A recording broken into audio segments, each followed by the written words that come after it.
And while they were there, it came time for a baby to be born. She gave birth to a son.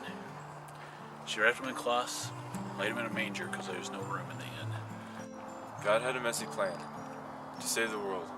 To do that, he had to send his son. Where does the God of the universe send his son? Where does the Lord of Lords, King of Kings, come? A barn, a stable, a manger of all places. Certainly no place for a king, but this was no ordinary king. When I say it was messy, I mean, it was messy. It was a barn, a stable. So you've got animals and animal stuff, manure and mud. A pitiful place for people, much less the King of Kings, to be born. Why would God do that? I can't tell you that for sure. But the prophet Isaiah says that his thoughts are not our thoughts, and his ways are not our ways.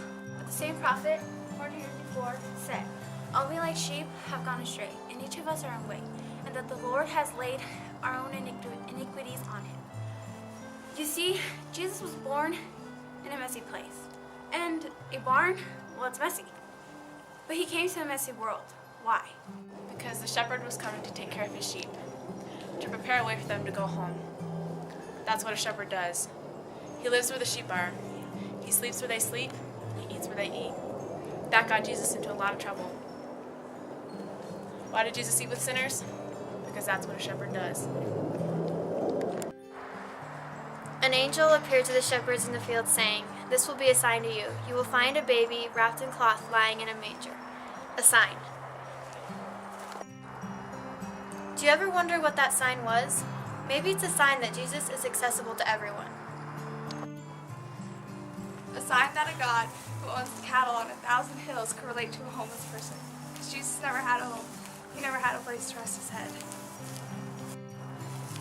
Maybe it was a sign that God would have nothing to do with the social status of mankind.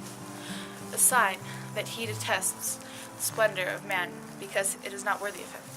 But a sign that we should decide to follow suit. In fact, the Apostle Paul would later write that we should have more of an attitude like Jesus Christ, who being in the very nature of God did not consider equality with God to be grasped. So he made himself nothing, became a servant, being made in human likeness. You see, being a servant is messy, and Jesus set this incredible example for us. I mean, he got on his knees and washed feet. The God of the universe, the God who deserves the very best of the best of everything, got on his knees for us. He's the God that came to this world and was laid in a manger, a feeding trough of all places.